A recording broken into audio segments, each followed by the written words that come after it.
to politics in the pub, which has always got a sort of crystal ball that somehow chooses topics that are pertinent.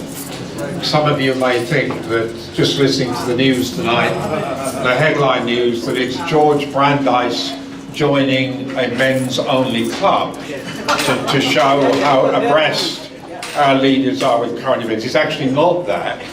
It's about the terrible dilemma of Syria and Iraq. If you read Bob Carr's diary, you see in a particular passage a reference to the fact that the International Crisis Group several years ago said that one of the worst consequences from the Syrian civil war would be a spillover into Iraq. But because it seems there is no such thing of thinking preventively about foreign policy, the great wisdom of the West was that we had to wait until some other crisis occurred before we took notice of this spillover. Maybe the Department of Foreign Affairs should consult more regularly with politics in the pub. Because tonight we've got two colleagues, Dr. Noah Bassil, Professor Ahmad Schboul, who are both well known to you, but familiar, very directly familiar with the foggy myriad and the complexity of threatening events which we now know as Iraq, Syria. That's enough from me. Please welcome Ahmed to the microphone. He's going to speak first.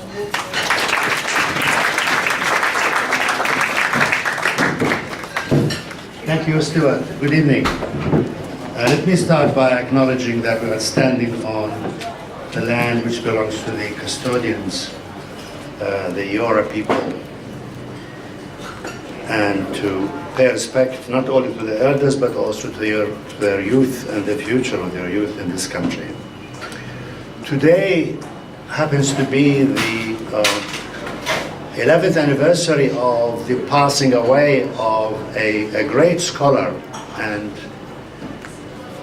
colleague, in a sense, Edward Said, who died on the 25th of September 2003, just a few months after the US-led invasion of Iraq. Let me just go with you very quickly through a recent debates that is taking place in the United States press. I'm taking examples from the New York Times of the last 24 hours or so.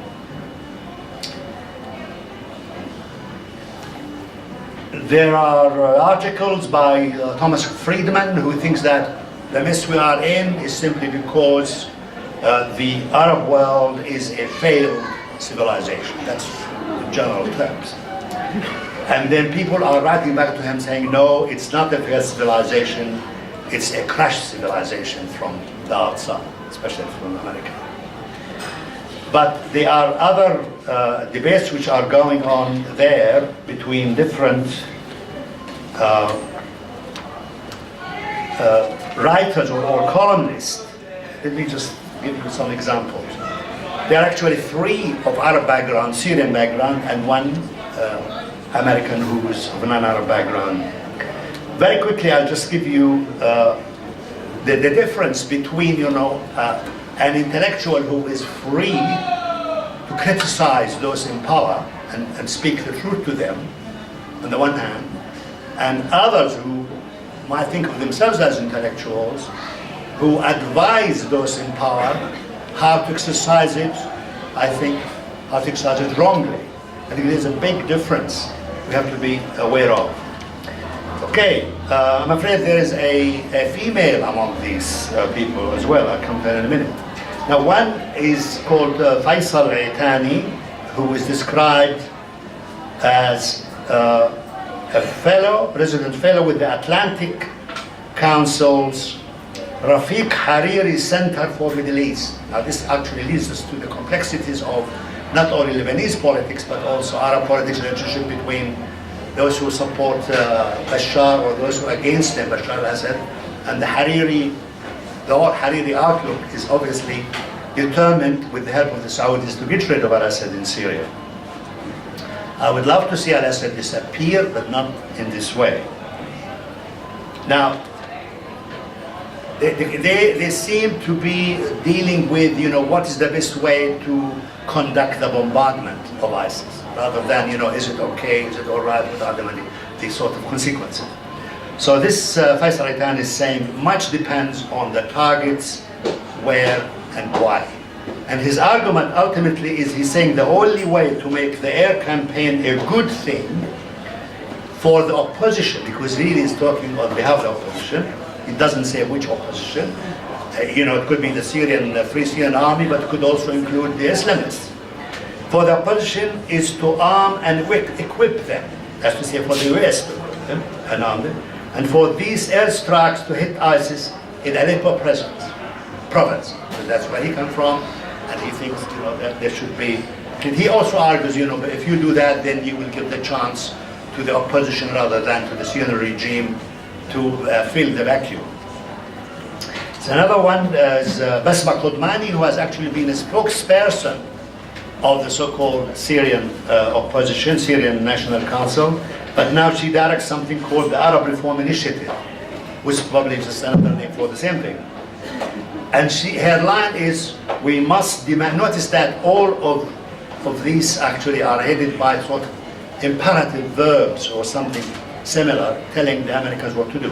She says, America must demand that Russia and Iran pressure Assad to step down.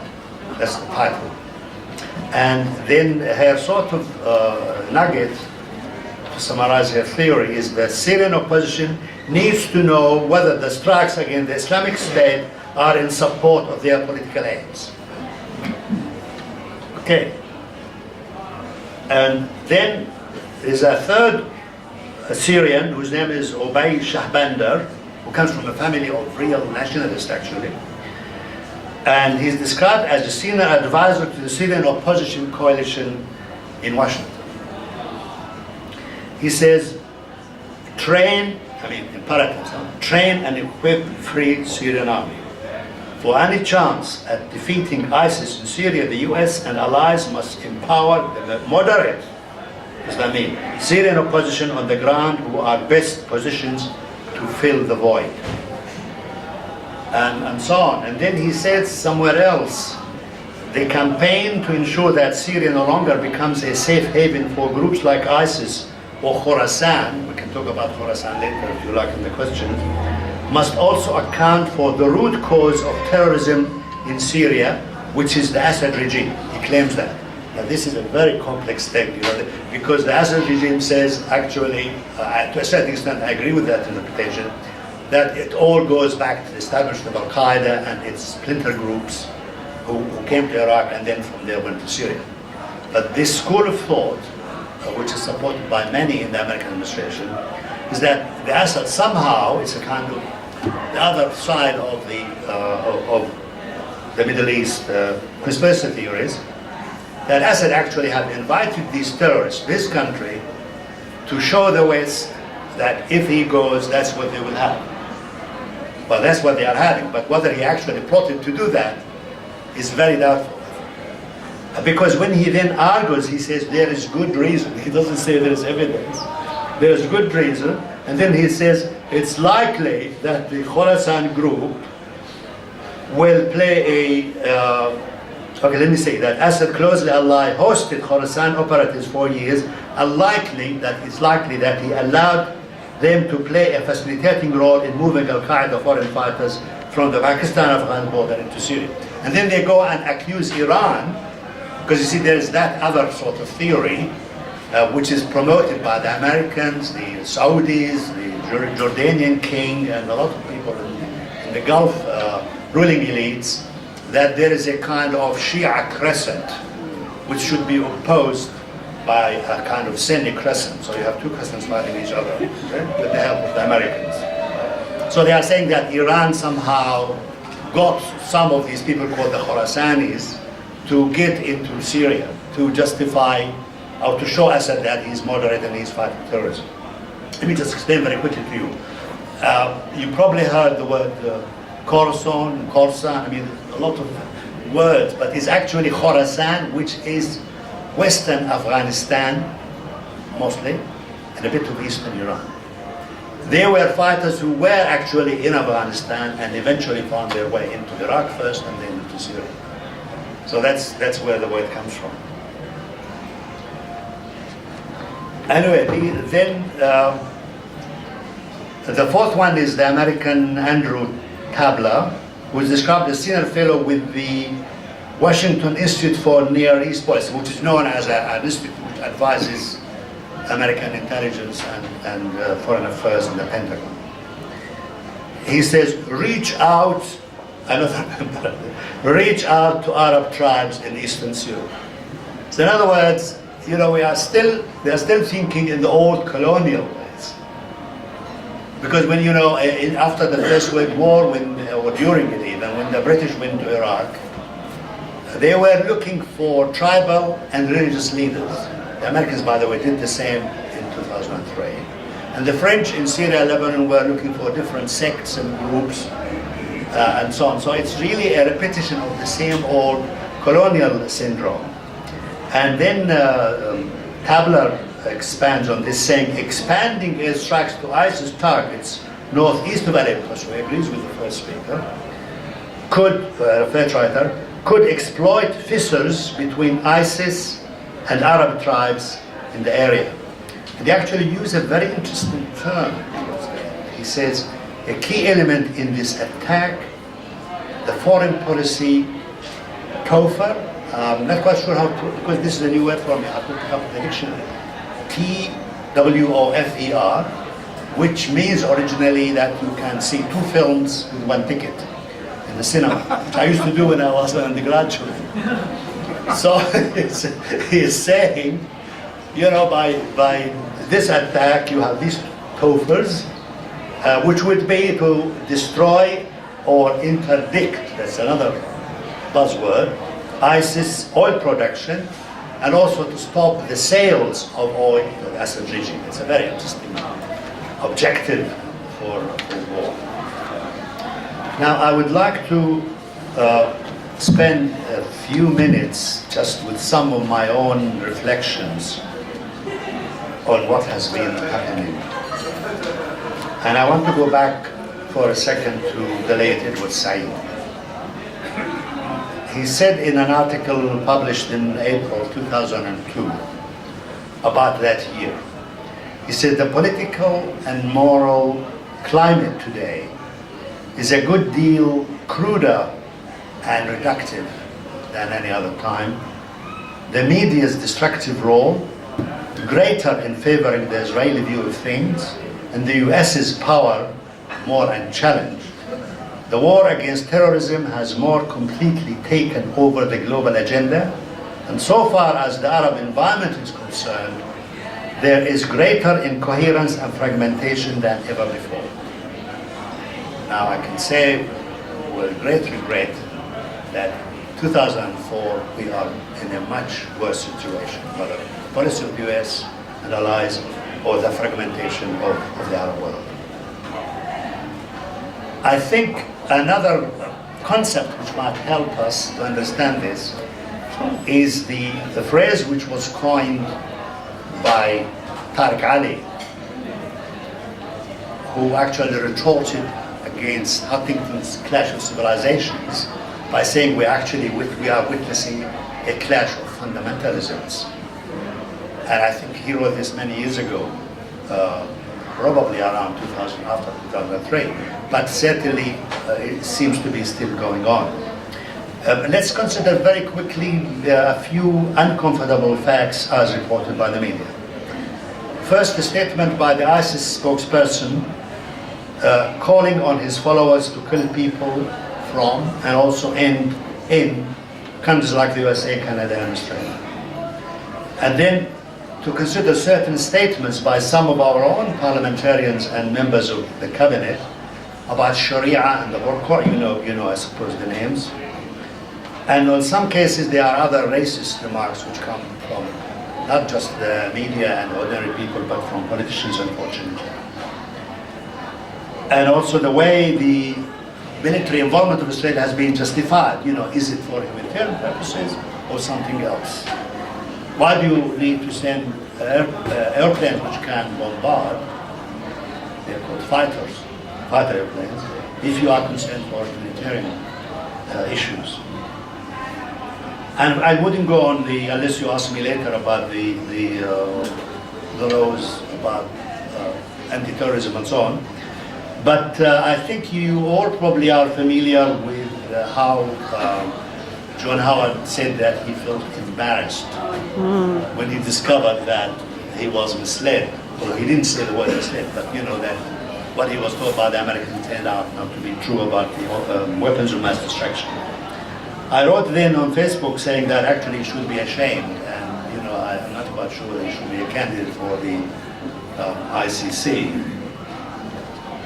A candidate, I said, okay, not to be convicted, but a candidate. And also, of course, recently his misleading explanation of what is happening in Iraq and Syria by blaming the Arab tribes of Iraq.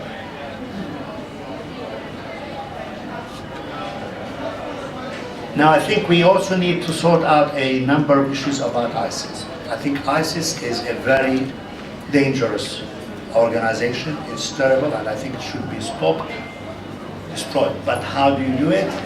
I don't think it's enough just to bombard positions. Because we know when the Americans thought that they have destroyed Al-Qaeda in Afghanistan, that you have so many splinter groups coming. The danger is, and already people are admitting this, people in power, is that they will end up acting individually all over the place, and instead of being dangerous to a small area, they will be dangerous to the whole world. So my question is, you know, we need credibility about the way we deal with this. And let me just finish in the 1 and a bit minute left for me to have a go at the Arab world and especially Islamic leaders. Very quickly, the indoctrination of people like Bin Laden and others actually started essentially by someone who was, at least previously, a member of the Muslim Brotherhoods of Egypt and other places, and who was publishing pamphlets and using a language which is very confusing and could be understood at different levels, especially as far as jihad is concerned. In other words, you know, whom are you fighting against?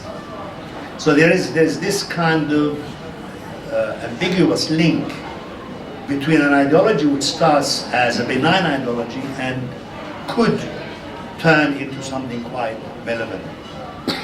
And I think there is the need for Muslim leaders, I mean both religious and political leaders, and education institutions from primary schools up to universities. The Saudis thought they were trying to do that, but I don't think successful, because so much damage has been done through bad education. So I think, I don't think the Americans can tell the Muslims or the Arabs what to do about this. So it has to come from the people themselves. And, you know, I mean, people like me, I think, also have a duty. I've been trying to do a bit of writing and talking to people here and overseas. But I think it's a long-term thing. And it means that both political leaders and religious leaders and educational institutions and people who are interested in culture and intellectual and so on have a great deal to contribute to this. It's long-term. I don't think bombardment is going to solve the problem. It's quite a mess, and I'm not very optimistic about this. I've said that a couple of times on the media from overseas, from Europe and other places, and Asia, that you know this is a mess which is getting worse and worse. Now, of course, you might say that international intervention is essential, but it's only useful if it leads to positive results. Otherwise, it's really just perpetuating the political science theory that this region of the Middle East is the most penetrated region in international relations in modern history. But the more intervention happens, the worse it becomes. And I know from looking at the history of the Middle East, at least for the past century, is that the more the Americans get involved with political leaders in the Arab world, the least popular and legitimate those leaders are viewed by their own people. Thank you very much.